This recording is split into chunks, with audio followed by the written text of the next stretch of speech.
Hey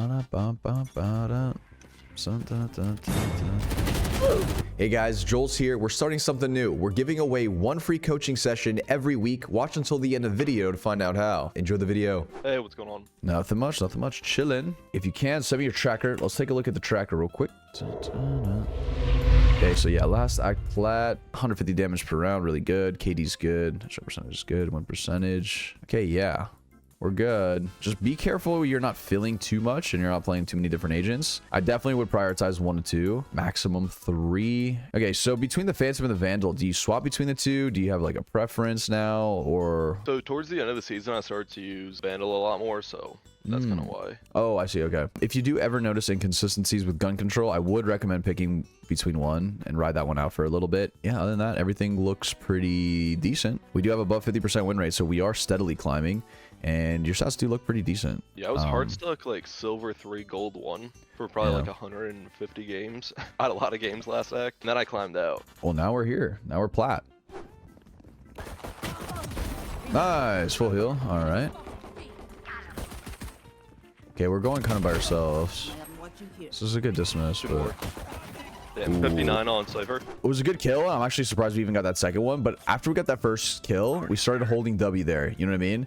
We started kind of like running at him, and we were by ourselves too. So always, okay, anytime you get a kill right away, we don't have to run it down, you know? Like, you don't have to keep holding W and push through, especially if your team isn't with you. As soon as I get that first heal and I'm overhealed, I'm thinking, where's my team? Are they with me? If not, let's slow it down, right? Because no one's there to trade you, right? That's the only problem. I gotta get new ones in. If I was just like, this is a podcast with Jollz and his mods, everyone's gonna be like, who the f is Jollz? Let alone his mods, you know what I mean? Like, no one knows who I am. But you can crouch while dismissed? Wait, what the f? It's gonna leer high. Oh, the judge. The judge menace. Oh, we're going too fast. We just have to slow it down. It's okay to just get a kill and then chill. And then just like kind of recoup and just be like, what are we doing? Where are we going? You know, we don't have to go fast. Oh, we have a timing. I think you have a timing here. Yeah. Oh. Okay. Oh, that was a good try. You got one. I'm actually surprised we even got one. But yeah, be a little bit more trigger discipline, right? Like, I feel like that would have been... I got jittery on that, yeah. Yeah, all good though. We got one. We got one. It's gonna leer high.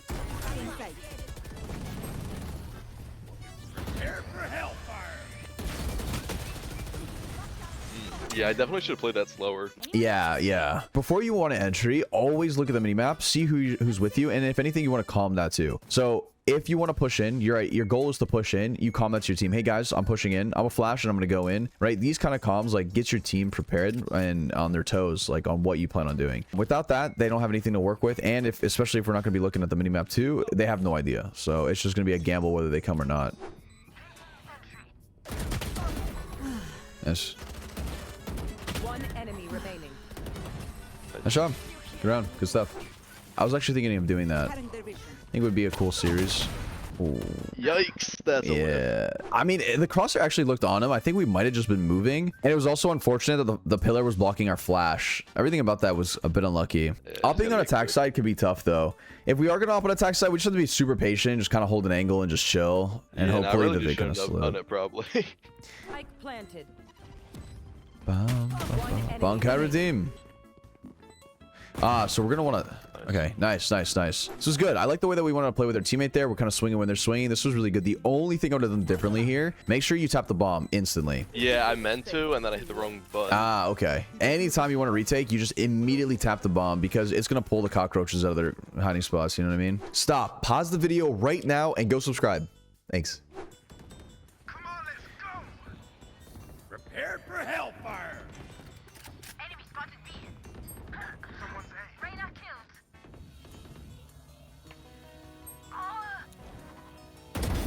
Let's go. That was a good play, actually.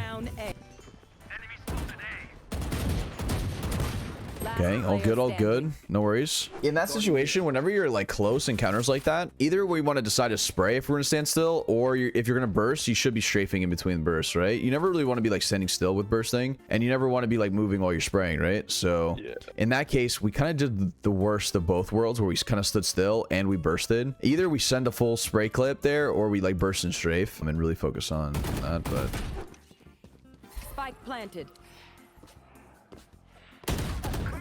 Whenever you want to rotate, especially like rotate through a highly contested spot, we always have to be checking where is our team watching, what are they watching, did we have somebody watching mid? If no, immediately like I'm probably gonna walk rotate even with gun out and everything, you know what I mean? But if you had like an alarm bot there watching doors, sure, then we can knife out rotate, right? We want to make sure that we're clearing all possibilities.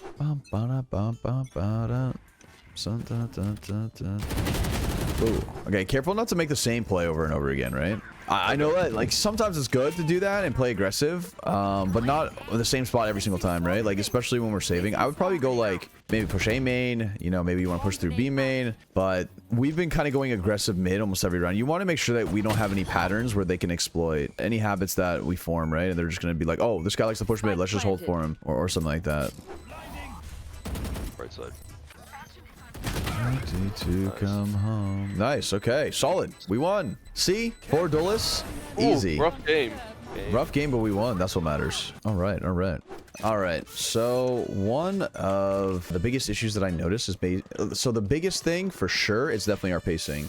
With our pacing, it's definitely going to involve trading kills and being in spots where we can get traded as well. So that's number one. Like that's 100% like our biggest thing to start focusing more on. And what I mean about pacing. So let's just focus on attack side pacing. So with attack side pacing, I know I mentioned it a few times, but like after you get a kill or so, you don't want to just keep holding W and like running it down and like, you know, trying to like run all the way through their spawn like this, right?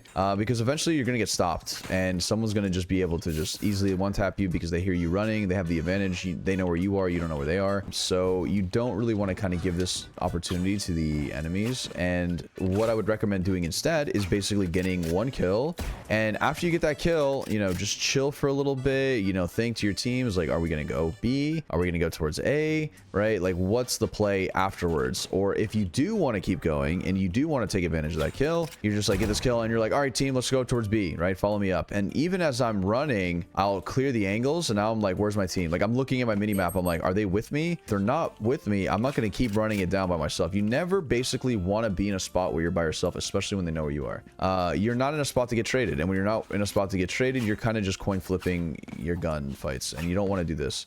You always want to be in a spot where you're with a teammate. So if you do swing and you do die, your teammate is swinging as well and getting that trade, and then they can kind of profit off of it. So definitely more the pacing on attack side, and especially with entering into site, we need to communicate what the plan is. Like if you want to go in, sure, we could go in, but we just be like, all right guys, I'll flash and then we're gonna push up, right? So communicate the flash, communicate the aggression as well, so they're on the same page ahead of time. Don't just do it, don't say it as you're doing it. Like don't just like be in the smoke and you're like, I'm flashing and I'm going. Like don't do that. Just be more so mindful preemptively. Just be like, hey guys, I can flash and then go. Like you already told them ahead of time, and then I wait like three seconds or whatever. Or if I want to go fast, I'm gonna tell them, hey guys, I'm gonna be rushing out of A very fast. So at least I told them ahead of time, and they can play around that. Did it seem like I was still moving a lot when I was shooting? Because I feel like I'm usually aiming at heads for the most part. Like I know I whiffed numerous times. Right. And that was something I was gonna hop into the practice range to show you. So might as well, because we finished this. But there's times where you are moving and shooting, and there's times where you're sitting still and bursting. Like I think the way that we're handling a lot of our gun control can definitely be a little bit more efficient and a little bit better. And there's like a nice little stats graph that you can turn on, and it will kind of help you with that.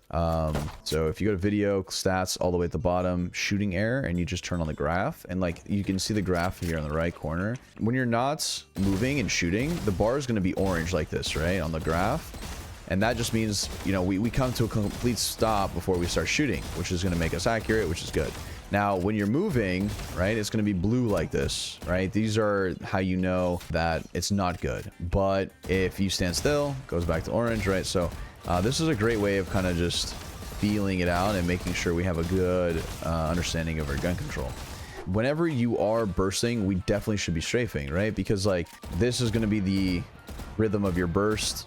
In between this rhythm, obviously you can fit strafing in, and it doesn't change your fire rate, doesn't change your accuracy, but it just makes us harder to hit. So, you know, strafing in between these shots are very, very important to do, and just practicing this over and over again in the practice range, and then transferring this to the deathmatch is like the best bet. Guys, free coaching every week. Join the Discord in the description box below. If you want to try out other coaches, go to coaching.jollztv.com or click the link in the description below. They're all radiant players, they're great people, and I personally vouch for them myself. Good luck climbing.